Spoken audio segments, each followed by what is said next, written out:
Добро вечер. Недела 22 часот. Време за емисија во Центар на YouTube. Јас сум Васко Ефтов, а вие сте на вистинското место, почитувани гледачи. Зошто? Бидејќи во наредните 40 до 45 минути и вие и јас имаме право да знаеме вистината. Што се случува во светот или што се случува во Македонија изминатите неколку недели или изминатите неколку месеци. Ајде да се обидам метафорички да објаснам целата работа или да ја дефинирам метафорички. Ова требаше да биде воена вежба. Меѓутоа на таа воена вежба, наместо да се пука со маневарска амуниција, почна да се пука со боева амуниција, затоа има мртви и ранети на сите страни. И таа воена вежба одедна стана војна, биолошка или секаква друга војна, која на крај ќе заврши со еден финансиски крах, политички крах и нов светски поредок. Тоа ни се случува од играчка, може да стане голема плачка. Сега влегуваме во клучната недела. Во клучната недела на пандемијата на грипот во Република Македонија. Од ова недела ќе зависи во кој правец ќе отработите. Дали таа крива ќе биде драматична или таа крива ќе биде блага. Клучна ова недела да се молите, да се пазите, за да може да помени секако што треба. Нашата прва одбранбена линија не сме да попушти. Ако падне нашата прва одбранбена линија, тоа е здравствениот систем во Република Македонија, работите ќе одат по гјаволите. Затоа е клучно во ова недела сите да покажеме цврстина, да бидеме прибрани, да бидеме собрани, да немаме паника, да не правиме глупости, да почуваме препораки и се веројатно ќе помини така како што треба. Ако ова недела ги промашиме работите, 100 кини нема да ни помогнат. Што е клучно за да разбереме, почитувани гледачи? Еден сезонски грип, например, трае помеѓу 4 и 6 недели. Оваа пандемија можеше да трае помеѓу 6 и 8 недели. Ако се одеше по диалектиката на тоа што се случуваше во Кина, во Италија или во некои други држави, тогаш требаше целата пандемија да трае од 4 до 6 недели, пикот да биде постигнат на 4-та или на 5-та недела, да има драматичен пик и да има голем број на заразени и голем број на жртви. Наместо да трае 4 до 6 недели како што е сезонски грип или 6 до 8 недели како што требаше да трае оваа пандемија, сега нашите власти, а и другите власти кои воведоа карантин се обидуваат датумот или тајмингот на трајање да го зголемат некаде на 12 до 16 недели, односно 3 до 4 месеци, односно трае до 1 јуни или до 1 јули. Што ќе се постигне на тој начин? Прво, нема да има една драматична крива, значи нема да има еден драматичен експоненцијален раст, туку ќе има многу поблага крива и голем број на пациенти кои би биле заборени. Ако беше така драматичен растот, сега нема да бидат заболени. Се очекува да дојде некој топло време некаде од 15 април, 15 мај, за да може бројот на заболени да се намали. Значи, тоа е суштината, да се различи целиот процес. Место да трае од 6 до 8 недели, да трае од 12 до 16 недели. Тоа е суштината на се ова што сега не се случува, на сите мерки кои се преземат, вклучително и полицискиот час, вклучително и карантинот. Еве некои табели за да може да разберете за што ви зборам. Нултиот ден, значи нултиот ден кога се јавува првиот заразен, првиот заразен не значи и прв болен, биејќи треба да помине инкубацијски период од најмалку 7 дена. Значи, еве ги анализираме табелите. На нултиот ден има 1 заразен и 0 болни. На 7-миот ден има 10 заразени и 1 болен. На 14-тиот ден има 100 заразени и 10 болни. На 21-тиот ден 1000 заразени и 100 болни. Ова се некои просечни табели. На 28-тиот ден 10.000 заразени и 1000 болни. На 35-тиот ден 100.000 заразени и 10.000 болни. И прогресијата оди понатаму. Например, Италија се наоѓа некаде на 42-тиот ден. 42-тиот ден значи дека има некаде околу 1.000.000 заразени и околу 100.000 болни. Италијанските власти ги немаат сите ниту тестирано, ниту да имаат некоја реална контрола колку луѓе им се заразени, колку луѓе им се болни, односно ги бројат само луѓето кои умират. Тоа некаде повеќе од 7-8.000 до овој момент додека снимаме емисијата. Например, земјите од Балканскиот полуостров се наоѓаат некаде на 21, 22, 18, 19 ден, а земјите на Европска унија се некаде околу 32, 35 ден. 35-тиот ден значи дека има 100.000 заразени во одредени држави, има некаде околу 10.000 болни. Тоа се таблиците и врз база на овие математики може сами да ги правите математиките кај се наоѓа Македонија. Кај Македонија е клучно да се одбери нултиот ден. Дали е тоа 26 февруари, кога ни се појавија првиот случај на заболен од коронавирусот, тоа на господја кој доаѓа од Италија во Дебар, меѓутоа се смета дека инкубацијскиот период таа го има поминато во Италија и дека немала капацитет за заразува во Република Македонија, или нултиот ден ни е 6 март. Ако нултиот ден ни е 26 февруари, тогаш добро сме поминале. Ако нултиот ден ни е 6 март, тогаш работата и не ни е баш така најсјајна како што сега стојат работите. И сега бројот на заболени или бројот на заразени зависат од многу фактори, мутација, време, клима, влажност и така натаму. и од суперпреносители. Ако се јават 1, 2 или повеќе суперпреносители, тогаш ни таблици не важат. Тие суперпреносители може да направат потенцијални жаришта на повеќе делови во Република Македонија. Бројот, например, место да биде 1000 или 2000, да стане 5 или 10.000. Ние имаме среќа дека оваа наша цаца, она несреќна цаца, не беше суперпреносител. Замислите директорка на клиника во клиничкиот центар во Скопје, кој има комуникација со мноштво на пациенти, кој го внесува вирусот преку таа прва одбранбена линија, да заразеше луѓе, да беше суперпреносител. Па ќе беше растур систем во Република Македонија. Ќе имаме 3 или 4 суперпреносители. И ако тие суперпреносители влезат во здравствениот систем на Република Македонија, тогаш не треба да имаме среќна ако бројот на заразени биде помал од 5 или помал од 10.000.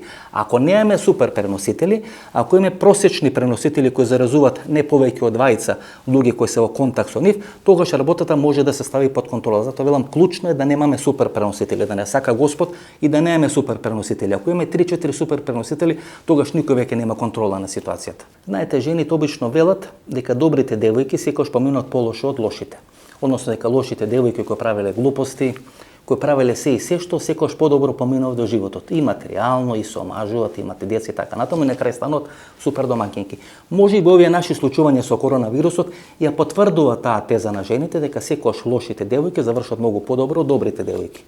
Гледате како во врска со коронавирусот бахатостата се наградува во Република Македонија. Значи, ако сте повеќе бахат, ако не ги почитувате законите, ако не ги почитувате препораките, вас ќе ве држи или ќе ве третира државата многу подобро од останатите. Зошто?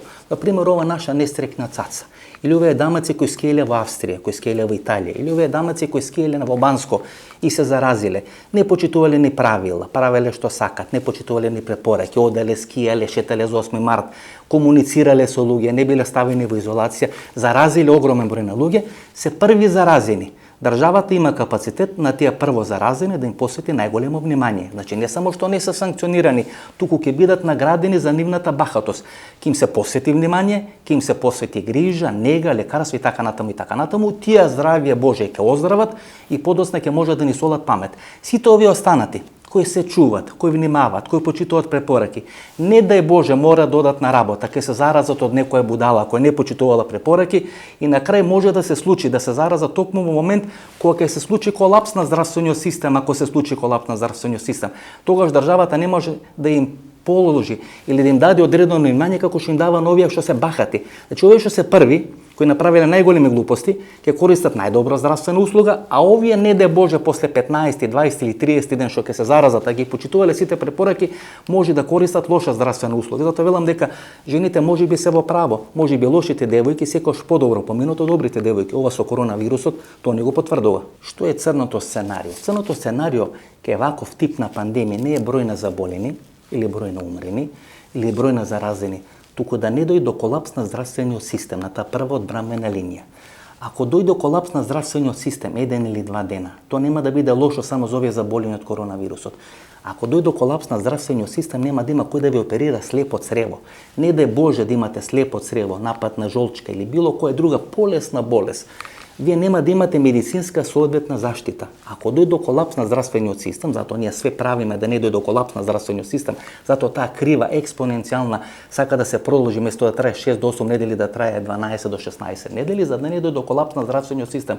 Ако дојде до колапс на здравствениот систем и луѓе со средни симптоми ќе бидат животно загрижувачки. Тоа е проблемот на овие коронавируси, нове корона пандемии. Во Италија не е проблемот дека не можеле да им пружат нега, односно дека не знаеле да им пружат нега, туку немале капацитет да им пружат нега, бидејќи пандемијата експлодира во еден момент и ги надраснува капацитетите на здравствениот систем. Тоа е суштината на целиот проблем.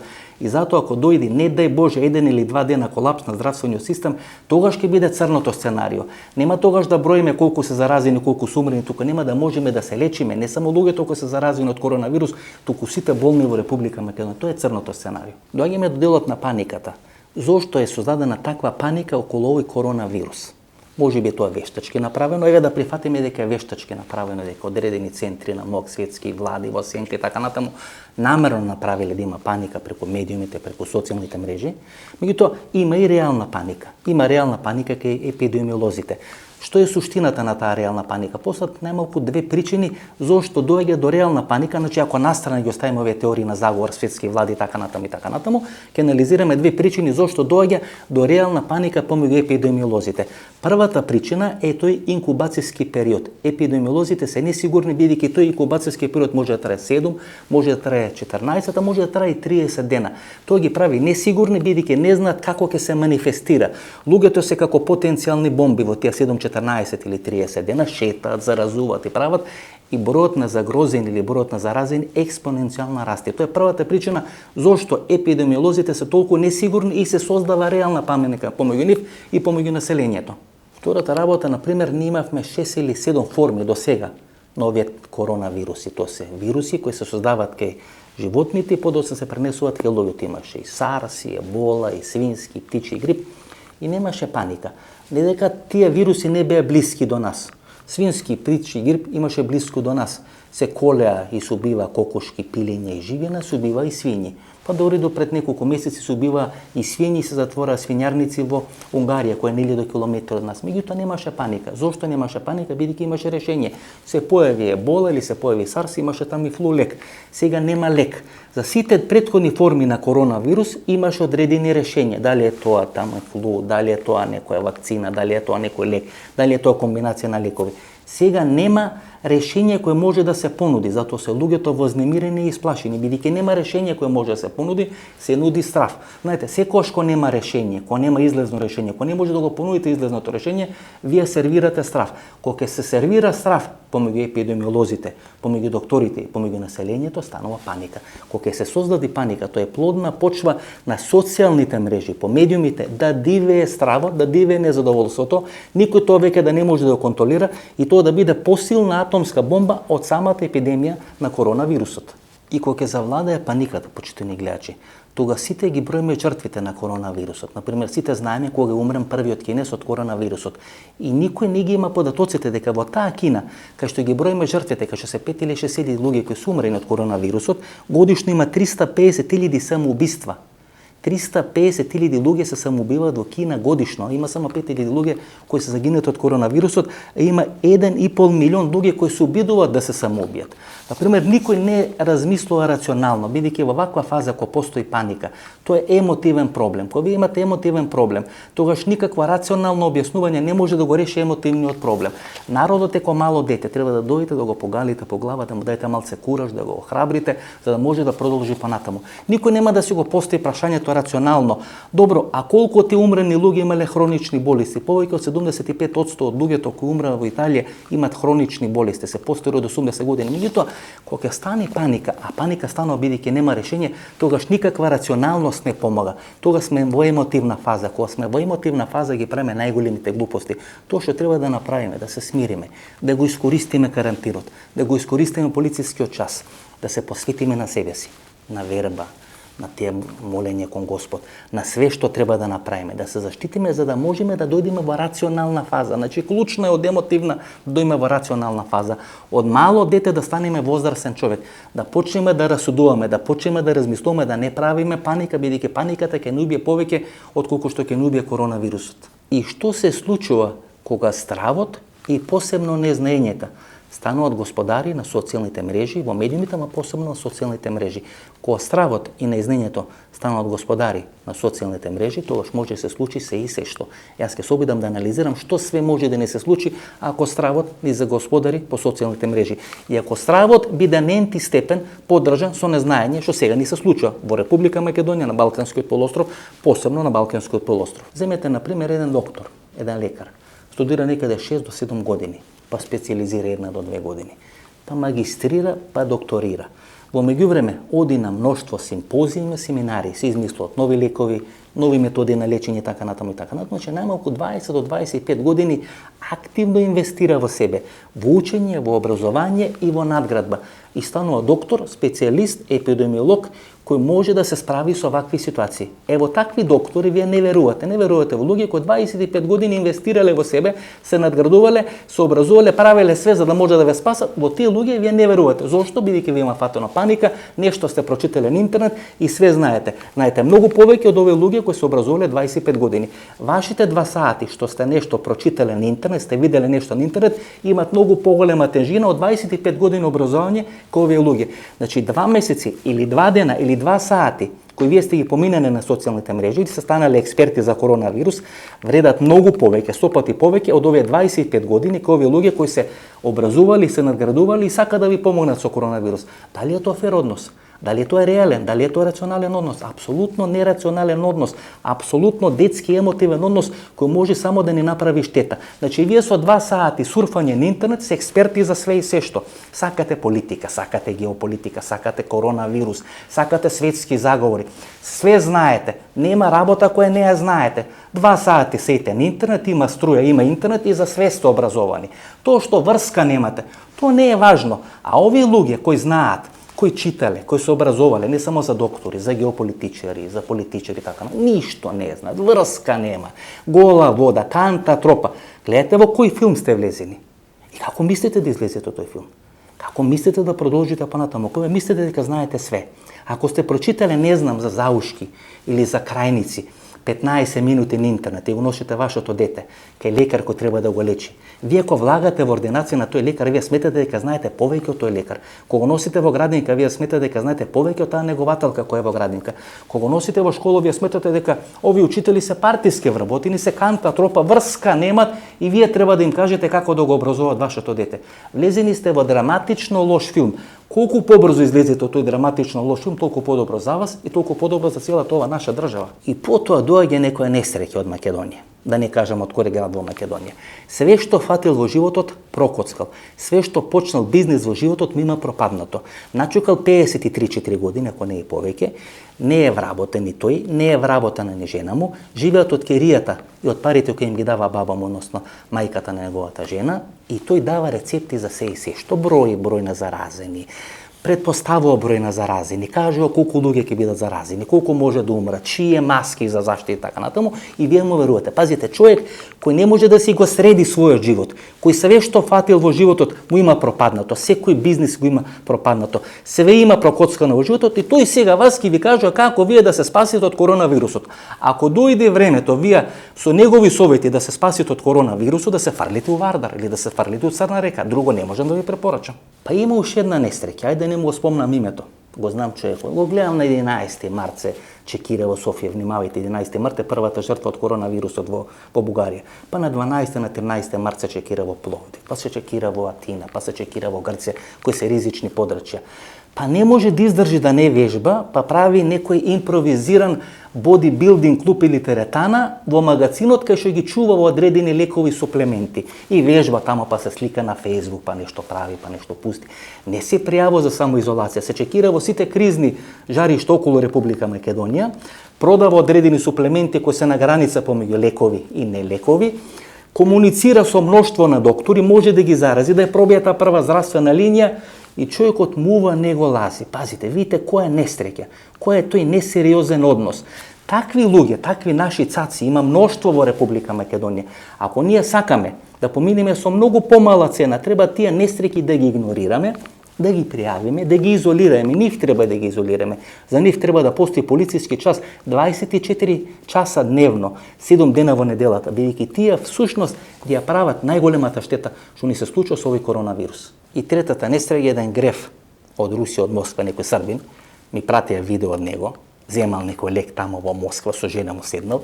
Човекот понашо можам да го видам, едва има завршено 8 оделение и тоа со протекции со врски. Па го зима упатството на лекот, па чита, па вика, гледате, 2019 година е измислен лекот за корона и при тоа никој на тоа дрво не му има кажано дека ова е 7-ми тип на коронавирус. Дека изминатите 15 или 20 години има 7 типа на коронавирус. И тој го чита тоа упатството, вие го споделувате по социјалните мрежи, видите, готово, лекот е пронајден. Еден греф, кој едва има завршено 8 оделение, не може две просто проширени реченици да сврзи, успева да ви го измати, да ви го замати мозокот и паметот и вие тоа да го споделувате, еве готово се спасивме, Крај на епидемијата, лекот е најден во Русија, треба само да одиме во Русија да го донесеме лекот овде. Се извинам. Ама во кој глуп филм имаат напикано? Во кој глуп филм имаат напикано? Јас мислам дека е поголема опасноста вие да фатите некој вирус на интернет, вирус на заглупување на интернет, отколку што опасноста да фатите коронавирус на улиците. Затоа ако веќе треба да се прави полициски час, треба да ви се направи полициски час на интернет. Многу е поголема опасноста да фатите некој вирус на интернет, отколку да фатите коронавирус на улица. Дури мислам дека е подобро да ве пуштат да шетате полицијата, отколку да седите дома, да дремите на интернет, да слушате ваквите некења и гревови и нестерки и да си го пропастувате животот. А и што вие ќе си го пропастите животот и ќе се направите 350 глупости, туку што сме должни ние нас да ни го пропастувате животот, да ни ги правите сите тие работи, поради што? Поради фактот дека дремите на интернет, од денес станувате експерти за се и се што, слушате најразлични гревои, рецепти нудите за се и се што, а не можете да си решите еден обичен, просто проширен модел или пример како да се заштитите од коронавирус. Вие не знаете да се заштитите од коронавирус, ама ќе го спасувате светот. Нема потреба да го спасувате светот. Само немојте да не заразувате нас останатите кои сакаме нормално да живееме. Тоа е она што сакам да ви го порачам. На моите фанови на Facebook ветив дека ќе отвараме едно многу битно прашање, а тоа е улогата на олигархијата и на крупниот капитал и како тие се однесот во време на ова пандемија на коронавирус. Затоа ќе го отворам тоа прашање и би сакал посебно да елаборирам неколку примери. Еве го соопштењето на нашиот фармацеутски гигант Алкалоид од 16.3.2020 година. Јас ќе цитирам еден дел од тоа нивно соопштение, кај што се вели дека Алкалоид АД Скопје цврсто ќе опстане на одлуката да не ги зголеми цените на ниту еден свој производ од било кој сегмент на своето производство, независно од зголемувањето на цените на влезните суровини. Алкалоид вели, ние нема да ги зголемиме цените на своите производи, тој го кажува на 16 март во време на пандемија на коронавирус. Како не ви е срам? Како не ви е срам? Нема да ги зголемите цените на своите производи. Па вие живеете од здравието на овие луѓе. Па пари и пари направивте од здравието на овие луѓе. Ја приватизиравте компанијата со парите на овие луѓе. Одевте, зимавте кредити на незаконски начин од Македонска банка, среќа што е затворена таа Македонска банка, па не може да ви ги проверат книгите како сте ги земале кредитите, како сте ја заложувале фабриката и капиталот на фабриката за да може да ја приватизирате. Значи од грбот на овој народ, од здравието на овој народ, вие печалите, па ги коцкате тие пари, правите 3 милиони разни глупости, се велите нема да ги зголемиме цените. Срам ви е било. Па ви треба да ги намалите цените. Па вие треба да излезете да му помогнете на овој народ. Па нели се фалете пред еден месец или една недела дека имате зголемување на производството, дека во првиот квартал или првите 2 месеци или не знам ланската година имате енормно зголемување на профитот. Нели сте најдобра компанија во Република Македонија? Правите мито Трајко Мукетов. Правите фармацеутски стипендии за Трајко Мукетов. Несреќен човек, имаше завршено машински факултет или електрофакултет одсек автоматика. Беше инженер за информатичко општество. И ви од него правите фармацеутска величина. Па не знам, реновирате тамо дел од болницата Кавадарци, па му давате име Трајко Мукетов. Па тој човек дојде на чело на Алкалоид со помош на Тошо Шкартов. Тошо Шкартов е ментор на Зоран Верушевски. И наместо да се покриете со пешкир, бидејќи овој народ ви прости се и се што, и нечесна приватизација, па дури би рекол и незаконска приватизација, велите, нема да ги зголемуваме цените на лекоите. Абе, странно е било. Па во вакво ли време ќе зголемувате цени на лекои? Во вакво ли време ќе печалите на грбот на народот? Малку ли народот плаќа за тие ваши лекови? Малку ли народот ви ги полни джебовите? Под што шетате во Монте Карло? Под што правите куќи? Од што купувате BMW или Мерцедеси? Од парите на овој народ. И кога на овој народ му е тешко, наместо да му вратите, вие велите, видите, бидете ни благодарни, бидејќи ние нема да ги зголемиме нашите цени. Јас не можам ништо друго да кажам, освен пети пат, срам ве било. Овој народ не треба еден лек да купи од вас. Бидејќи вие, наместо да му се најдете народот кома е најтешко, вие велите и ги перите раците, велите, ние нема да ги зголемиме цените. А зашто нема да ги зголемиме? Што ќе правите со тие пари? Ќе ги дадете у Ракомет? Цела фамилија што ставите во управен одбор на Ракометна федерација на Македонија, што ја приватизиравте Ракометната федерација, што инвестирате само во луксус и само во своја промоција. Зарем не чувствувате ни грам грижа на совест дека треба да му вратите на овој народ? Дека треба да му бидете благодарни на овој народ? Абе се возевте во лади. Штири Онаков се возеше во лада. Возејќи се во лада станавте милионери, станавте милиардери. Нема место во Македонија кај што не купивте нешто, кај што не инвестиравте нешто. Можете 1,5 милиони евра у кеш на Боки да му дадете. Можете да спонзорирате, да финансирате разни роспи од телевизиите, разни саралети од телевизиите, ама кога треба да му помогнете на народот немате пари. Па треба државата сега да се задолжи да ви помогне. Зошто да ви помогне? За уште побогати да бидете. Ние пак да плаќаме како граѓани, како народ, за вие да бидете уште побогати. Па у кој свет живеете? Па прва работа што треба да направи некоја нова влада, не ова влада на Заев или на Мицкоски, бидејќи ние ги имате купено. Некоја нова влада која ќе дојде во Република Македонија да провери таа приватизација, да се види како сте ги спечалиле тие пари, тие хотели, тие коли, тие куки, тие фабрики, да ви ги земи ако сте го правиле на незаконски начин, да им го подели на граѓаните. Па вие не заслужувате да немате ништо, луѓе. Па вие немате општествена солидарност. Па вие сте спремни овој народ да го соголите до последниот денар. Па вие немате никаква одговорност. Тоа оно што им го ветив на моите гледачи, на моите фанови, да го искоментирам ово. Навистина се изнервува, бидејќи и за нервоза целата работа. Ова наша олигархија е толку паразитска олигархија, толку несовесна олигархија. Олигархија која смета државата како некој джеп кај што може секогаш да брцне да извади пари колку што му треба. Не чувствуваат потреба да вратат нешто на државата. Све што беше национално, нешто они го уништија. Фолкфест, Валандо, не знам Штип, не знам ова, не знам она. Кошаркашки клубови, ракоми. Дојде она несреќа од Русија. Они човек на кој треба да му бидеме благодарни, не е несреќа, Самсоненко, и ни покаже како се инвестира во Република Македонија во спортот. Ова е наши големи олигарси на првата работа кај што треба некоја пара да дадат се повлекуваат, зашто бидејќи не им се враќа вложеното или не може да им се врати доволно во тој рейтинг или во тој име што го вложуваат. Значи све гледат проз призмата на парите. Затоа во ова време пораката до нив и пораката до вас е да пазите и да внимавате кој што прави. Да не заборавите, почитувани гледачи, ќе помине ова пандемија, ќе помине ова криза и секој кој не се нашол на вистинската страна, кој не ви дал рака, кој не ви помогнал ова време, тоа да не му го заборавите, да му го памтите. Кога тогаш? Тоа ќе му го вратите. Ќе му го вратите на избори, ќе му го вратите во бизнис работењето. Ќе му вратите, имате милион начини како тоа може да се ремаширате, да му вратите, меѓутоа никош да не заборавите. Ако заборавите, ќе ве газат кога ќе стигнат, како ќе стигнат и каде ќе стигнат. Со ваква бизнис и политичка елита, почитувани гледачи, ние немаме светла иднина. Гледате, Орце Камчев ваде 1,5 милион евра во кеш и му ги дава на Боки 13. Силја Мицевски 700.000 или 750.000 евра префала на некој совет или на некој орган кој што треба да гради пензионерски домови. 1,5 милион евра и 700.000 евра. Ги слушнавте да дадат толку пари за коронавирусот?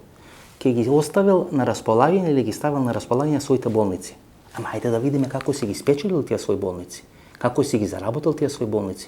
Колку пари донира Силјан Мицевски? Еве можел човекот да донира 700.000 евра или да инвестира 700.000 евра ке Боки 13. Зарем Боки 13 и Лила Филиповска се поважни од Република Македонија? Зарем Боки 13 е многу поважен од 2 милиони луѓе кои живеат во Република Македонија? На Боки може да му дадат 1,5 милион евра, 700.000 евра, а на македонската држава не може да ги дадете тие пари. На македонските граѓани не може да им дадете тие пари. И истите овие луѓе кои му даваа пари на Боки, кои беа рекетирани од Боки, кои даваа пари на разни старлети, сега ќе седнат до Стопанската комора, ќе речат, видите, многу е тешка ситуација, кој што го направи Кочан Ѓучев, многу е тешка ситуацијата, многу лошо време, мора државата да помогне, ако не помогне државата, ние ќе мораме да затвориме, да ги затвориме фабриките, да ги пуштиме луѓето на улица. Значи можете да имате пари на Боки да му давате за рекет 1,5 милион евра, можете на Боки да му дадете 700.000 евра, ако треба да поделите една или две плати или три плати и да инвестирате во тие луѓе кои работат за вас и кои ви го прават профит, тогаш немате пари. Тогаш треба државата да ви помогне. Треба јас да ви помогнам, снимател да ви помогне, мојата фамилија да ви помогне, сите ние 2 милиони луѓе да ви помогне. Зошто? За да вие да бидете уште побогати. Ова нема логика. Ова не може да трае. Значи, ова не може да трае, почитувани гледачи. Час поскоро ова мора да се реши. Значи, мора државата да функционира како држава. Знаете, ние мораме да преминиме на јапонскиот модел. Кај Јапонија е свртена пирамида во однос на Република Македонија. Овде луѓето одат на работа, да крадат тоалетен папир, дремат на интернет цел ден и вртат телефони у странство. Од тие службени телефони кои им се таму. За разлика од кај нас во Јапонија, прво мисли за државата, па мисли за фамилијата и на крај мисли за себе. Овде Вие мислите или мислат луѓето само за себе. Доаѓаат на работа, првото што го прават се вклучуваат на интернет, гледат емисии на YouTube, добро, гледате мојата емисија, фала многу што гледате мојата емисија, ама можете дома, не мора од работа тоа да го правите, вртат на телефон и крадат тоалетен папир. За да станеме држава, мора државата да ја чувствуваме ко своја. Да ја чувствуваме ко своја, мора да биде наша. Да ние одбираме кој ќе биде власт во Македонија. Не да не купуваат за 50 или за 100 евра, туку да одлучуваме кој ќе биде власт во Република Македонија. Овие бизнисмени да не ве купуваат за некои трошки на донации, туку да се плашат од вас. Пошто ако вие се организирате, нема кој да ја купува нивните производи, кај ќе извезува Силјан Мицевски? Кај ќе извезува витаминки или овие други? Тој ќе извезува максимум до Бугарија и до Србија. Толку ќе крахира пазар. Ако вие тука не им купувате нивни производи, тие се неспособни да извезат на големите светски пазари, бидејќи имат неквалитетни производи кои не може да го издржат ни по цени, ни по квалитет, да издржат конкуренцијата на светските пазари. Затоа вие од нив треба да барате да ви помогнат во вакви моменти. Вие сте газди во државата. Кога сватите дека сте газди во државата, работата ќе биде завршена. Ќе биде завршена во ваша корист. Горе-доле сме при крај и на крај, или во финалето, или во таа последна третина нова емисија, да заанализираме 2 или 3 модели како одредени држави се справуваат со пандемијата на коронавирусот. Значи 2 или 3 модели, кај што ќе анализираме и преку анализа на тие модели ќе можеме да видиме каде сме ние и што треба да направиме во наредниот период. Прво ќе анализираме кинескиот модел, бидејќи таму почна целата работа, и докторот Ли Венлијанг. Докторот Ли Венлијанг почина пред еден месец. Тој човекот кој прв го открива коронавирусот некаде почетокот на декември, првата половина на декември минатата година. Значи човекот кој го открива вирусот на крај и самиот е жртва на тој вирус. Овој коронавирус кој е откриен во Кина и кој подоцна прераснува во светска пандемија на коронавирус, всушност е некоја кинеска верзија на Чернобил. Тој е еден вид на вирусен Чернобил. По истото сценарио, како се случува и како се развива и какви се последиците на Чернобил, по истото сценарио се случува, се развива и се последиците на ова корона пандемија која почнува во Кина. Јас ќе се обидам тука да ве анализирам. Гледате, и во Чернобил имате комунистичка партија, тоа е комунистичка партија на Советскиот сојуз, во Кина имате комунистичка партија на Кина.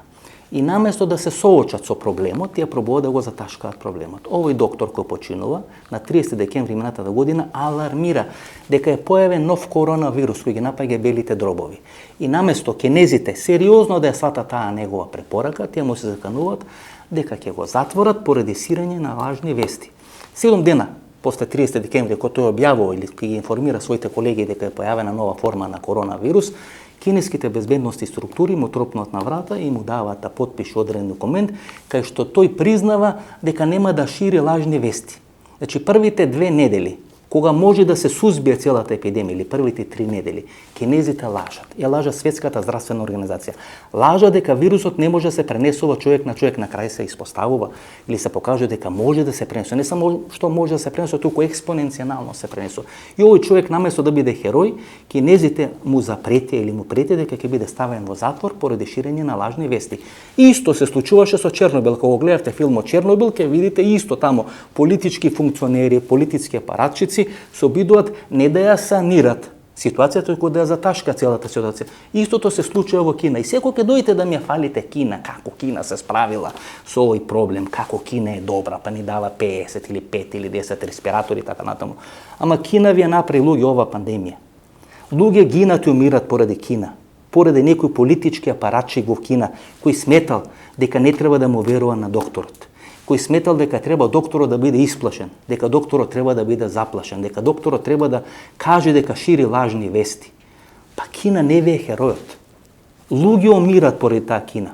Ајде да ги трнеме на страна тие теории на заговор. Може на вистина е донесен вирусот во Кина. Може на вистина некои лаборатории во Велика Британија, во Америка го направиле тој вирус. И тој вирус е донесен во Кина, во некој лилјак. Меѓутоа кинез го има изедено тој лилјак. Или има едено риба која е заразено од тој лилјак, или има некој глувци јадено на тој пазар во Вухан, си има заразено првиот човек, овој доктор несреќен кој умира, гледа дека му се појавува одредена епидемија на заразни болести на белите дробови, ги информира кинеските колеги, доктори, ги информира кинеските власти и овие сака да го стават во затвор. Зошто? За да биде спречена ширењето на вистината дека во Кина има нов коронавирус, зошто бидејќи тоа може да предизвика одредени финансиски и економски штети на Кина. Така почна целата работа. Затоа велам дека ово што сега се случуваше во Кина е некоја верзија на Чернобил вирус. кој тоа се случи пред 30 години во Советскиот Сојуз, сега се случи во Кина. Ќе го анализираме уште малку моделот на Кина и моделот на Италија, кои на некој начин се комплементарни во одредени фази. А тоа е дека клучно кој вирус да се прекини таа врска, таа линија помеѓу заразените и критичните или ризичните групи. Односно вирусот да не влези помеѓу заразените, односно да не влезе помеѓу критичните групи. И во Кина, и во Италија тоа се случи.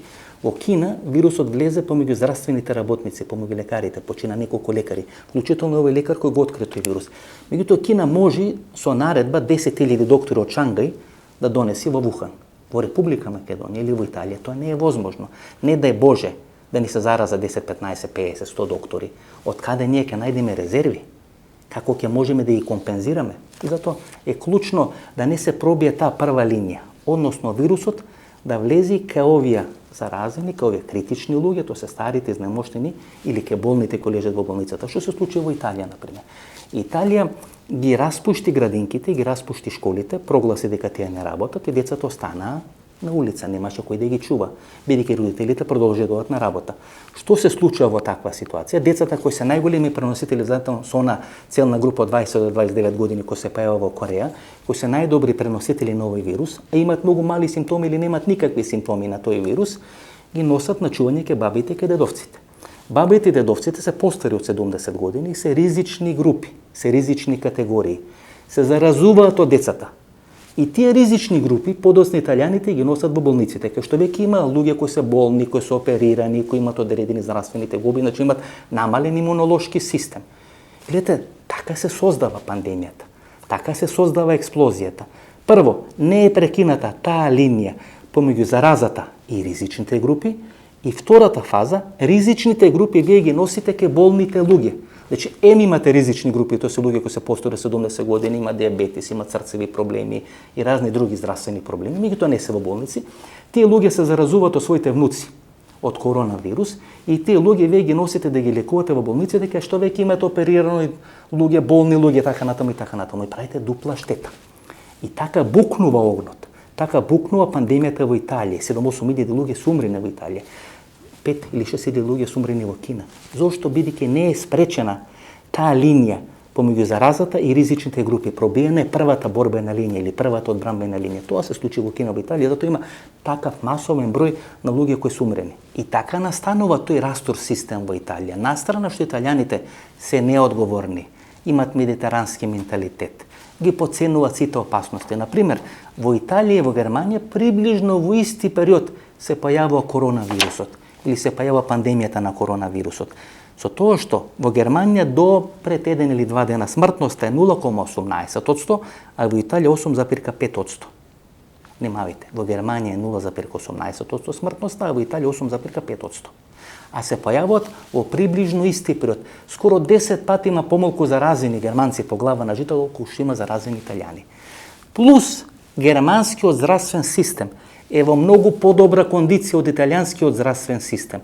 Што е проблемот на Италија? Не дека таа не може да им помогне на овие луѓе кои се заразени во некоја нормална ситуација, на благ пораст на пандемијата. Сите луѓе, вклучително овие стари луѓе ќе беа згрижени. Немаше да има 8.000 умрени, ќе имаше веројатно 3 или 4 пати помалку умрени во Италија, ако беше некоја нормална ситуација, ако не имаше таков пожар, такво буктење на пандемијата. Например, Германија, здравствениот систем може да ги згрижи овие луѓе. Може да им даде соодветна медицинска грижа, заштити и така натаму и така натаму. Италија не можеше, затоа се правеше руски рулет. Се оценуваше или се одлучуваше кои луѓе може да се спасат, тие беа лекувани, а се оценуваше кои луѓе не може да бидат спасени, тие не беа лекувани. И тие луѓе беа пуштани низ вода. Им се вршеше еден вид на еутаназија. Тоа е проблемот, почитувани гледачи. Затоа не смее да дојде она крива што ви реков да биде ваква, да биде драматична, пикот да биде драматичен, да не дојде до колапс на здравствениот систем. Ако дојде до колапс на здравствениот систем, тогаш ќе одлучуваат дали, не дај Боже, мојата комшика на 80 години ќе ја лечат, кој има помали шанси да се спаси, или ќе ме лечат, не дај Боже, мене, кој имам, не знам, 50 години, имам поголеми шанси да се спасам. Тоа се случи во Италија. Луѓето правеа селекција кого ќе лечат, кого нема да лечат. Зошто? Прво, бидејќи беа неодговорни, второ, бидејќи беа недисциплинирани, и трето, немаат никаква култура на одбрана од такви епидемии и пандемии, и на крај им крахираше здравствениот систем. Тоа е суштината. И еве ги сега италијаните самите прават анализи или хронологија зошто градчето Бергамо, кај што е фудбалскиот клуб Аталанта, е најмногу погодено градче или град од коронавирусот. И доаѓа до одреден заклучок дека на 19 февруари 2020 година во Милано, значи на Сан Сиро, а во Милано тогаш има епидемија на коронавирусот, еден од заразените градови, се игра над преворот помеѓу Аталанта и Валенсија. 40-50 илјади луѓе, блиски на 10-15 сантиметри од други, стојат, се гушкаат, Аталанта победува, се срекни, така натаму, и букнува коронавирусот во Аталанта, односно во Бергамо. И затоа во Бергамо има најголем број на умрени во Италија. Не само што букнува вирусот во Бергамо, туку некаде 13 луѓе од екипата на Валенсија, дали медицински персонал, дали дел на тимот, дали играчи, дали раководството се заразени од коронавирусот и така заразени се враќаат во Шпанија. И Шпанија после Италија станува втората држава која што е најмногу трпи штета од корона пандемијата. Зошто? Бидејќи имат исти медитерански менталитет, имат исти начин на размислување. Гледате таа ноншалантност што носи, почитувани гледачи. Нема до мене да дојди. Јас сум здрав. Јадам марули, јадам патлиџани, кромите лук ако треба. Тоа штити од вирус. Ѓавол не може да ме нападне, камоли коронавирус. Така мисле овие фудбалери, оде тамо навива во Аталанта, се вратија во Бергамо и стана Растур систем. Овие се вратија во Валенсија, стана Растур систем. И сега се Мадрид и дел на Каталунија најзагрозени подрачја во Шпанија. Зошто? На 8 март во Мадрид има протест на жените во Шпанија. Внимавајте, прогласена е пандемија на коронавирус. Македонија, Србија и другите балкански држави ќе прогласуваат карантин. Во Шпанија маршираат жените за женски права на 8 март. Се заразува жената на шпанскиот премиер. Не заразена е во карантин. Како на овие луѓе да ме објасните дека кога има пандемија, таа не одбира кого ќе нападни? Не правите тамо, не влечете дрвца, подлучувате кој ќе биде нападнат, кој ќе остане здрав. Маршираат жените, ги гледаш оние слики во Мадрид, масовно, па велиме браво. Па ние дури се ги фалиме, се гордееме, гледате, вика, како се бора за своите права. Неко нашите жени на 8 март витлери стават и дремат по кафани. Ови излагат на улици, па маршират, па се борат за своите права, па и жената на шпанскиот премиер е тамо. Браво за нив, тоа е народ и нација кој има менталитет и знае да се бори за своите права. И 7 дена после тој марш на 15 на 16 март е заразена жената на шпанскиот премиер и букнува пандемијата во Шпанија. И сега Шпанија има црни денови по 150, по 200 луѓе кои умират и се приближува до Италија. Тој менталитет медитерански, ќе им дојде до главата. И да го анализираме уште британскиот модел и горе-долу да завршуваме оваа емисија. Британците во првите неколку недели, од кога е прогласена оваа пандемија на коронавирусот, сметаа дека треба да е примената она дарвинистичка филозофија. Дека сите овие болештини, вклучително и коронавирусот, во наводници се добре дојдени. Здравите да продолжат да живеат, а мртвите да бидат елиминирани. Бидејќи како велеше Дарвин, во светот и во животот и во природата опстојуваат само тие што се силни. Тие што се силни подоцна ги пренесуваат тие гени на следните поколенија и имаме здрави поколенија. Британците сметаат дека според таа дарвинистичка филозофија треба да функционираат, направија проценка дека има добар здравствен систем, дека некаде 30 до 40% од населението ако биде заразено, дека здравствениот систем тоа може да го издржи, дека ќе има одреден број на умрени луѓе, меѓутоа око 30, 40 или 50% од заразените ја надмина таа зараза, ќе стекнат антитела, ќе стекнат имунитет и веќе никогаш во наредните 1, 2, 5 или 10 години нема да бидат загрозени од коронавирус од ваков тип. И знаете кај кархира тој модел, почитувани гледачи? Кархира по две основи. Како прво, во време на масовни медиуми, на социјални мрежи, како вие ќе натерате луѓе да не одат на работа или да не излагат од дома? Кој чита дека во Италија има 8.000 умрени, 5.000 не знам во Кина, 1.000 до 2.000 во Шпанија? Вие не можете со пушка да ги натерате тие луѓе да излезат од дома. Тие луѓе се доселени во Лондон, си ги носат своите ментални карактеристики од Португалија, од Шпанија, си ги носат своите ментални карактеристики од Македонија. Читат, гледат што се случува во светот и велат, па добро, ќе останам без работа, ама нема да умрам. И втората работа која на британците им го кархира моделот е прашањето, окей, ние ќе произведуваме, ќе работиме, ќе правиме производи, ќе правиме стоки, коли, автомобили, чоколади, што ли све се произведува во Велика Британија, ама каде тоа ќе го продаваме? Па цел свет е во пандемија. Цел свет ги има затворено своите граници.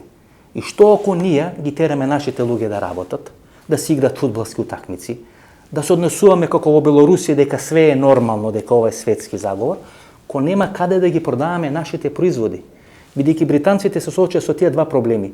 Луѓето панично да се плашат и само иницијативно да остануваат дома, да ги отпишуваат децата од градинките, да не одат на работа и по цена да ги изгубат работните места, и како второ и да произведат да нема каде тоа да го продават, сега и тие почнат да размислуваат да воведат карантин, да прават одредени мерки како би можеле да се заштитат од коронавирусот. Гледате, сите модалитети ги анализиравме. Имаме од ноншалантни модалитети до дарвинистички модалитети. Вие го фалите моделот на Кина, а јас мислам дека моделот на Кина всушност на сите ни го запржили и ни го загори гравот. Поради тој модел на Кина, ние ќе имаме милиарди или билиони штета. Масовно луѓе во Македонија ќе остануваат без работа. Зошто? Бидејќи некој партиски апаратчик таму во Кина на време не реагирал, на време не алармирал и сметал дека се доволно паметни, доволно големи да ја заташка целата работа. Затоа ќе ве молам, а посебно овие што ми се пријатели на социјалните мрежи, да не доаѓа да ми ја фалат Кина. Не дека имам нешто против кинезите, напротив, Кина ми е многу симпатична. Кина секоја сум ја сакал, дури сум го анализирал незиниот модел. Сум го анализирал на семинарски, сум сакал и магистратурата да ја правам на економски факултет околу моделот на Кина. И тоа во оваа ситуација Кина е главен виновник. Се ова што ни се случува сега е поради тоа дека некоја будала во Кина јадел лилјак. И од тој лилјак стана коронавирус. И луѓе умират поради таа будала во Кина која јадела лилјак. Толку за Кина и толку за сите овие модели. Сума сумаром, почитувани гледачи, ова недела или овие 10 дена се клучни. И ние треба да бидеме стрекни да не ни се случат три работи. Како прво да имаме драматична експоненцијална крива или парабола на вирусот или на пандемијата на коронавирус, туку тоа да биде на блага линија. Ако биде блага линија, тогаш таа бројка би била 1000 до 2000, тука не дека би се вртела до 2500 луѓе, ако оди некоја драматична парабола, тоа само Господ знае колку луѓе би можеле да бидат заразени, како второ да не ни се јави некој супер преносител. Значи човек кој може да зарази повеќе од 2 просечни пациенти или пријатели или колеги или други кои може да ги зарази еден обичен преносител на вирус, значи ако ни се јават 3 или 4 супер преносители, тогаш целата таа работа може да оди во несакани правци или добие некои несакани размери, и како трето да не ни биде пробината првена одбранбена линија, тоа е оној здравствен систем. Ако успееме тие три работи релативно добро да ги искенлуваме, да ги направиме, да ги исконтролираме, тогаш можеме да поминеме со многу мала штета од целата ова работа. Не Боже, ако една, две или сите три работи промашиме, тогаш веќе Господ да не биде на помош. Ова ви го кажувам не да направам паника ке вас, бидејќи суштината на сите овие емисии е да нема паника. Бидејќи паниката е најголем непријател, најголем противник. Туку да влијеам и да поттикнам размислување ке вас, да поттикнам на акција ке вас, да се самоизолирате, да се самозаштитите, да сте одговорни и пред себе, и пред вашата фамилија, пред вашите комши, соседи, пред вашите пријатели. На тој начин ќе стане под контрола целата ова работа. Ако стане под контрола целата ова работа, може и на одмор ќе одиме. Ако не ставиме под контрола, ќе дремиме под некој air-condition дома. Зашто? Бидејќи е клучно да се различи таа крива.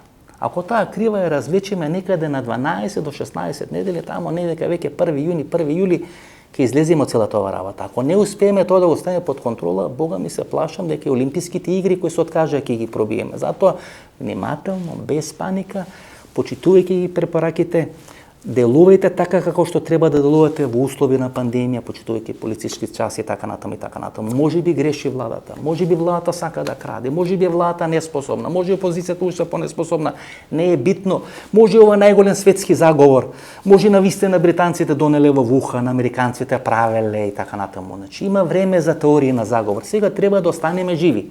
Еден човек да спасиме. Еден човек да спасиме. Ако нема ниту една жртва, ние сме постигнале целта еден човек да спасиме. Значи има време кога ќе ви правам теории на заговори. Има време кога ќе ви правам анализи. Сега не е тоа време.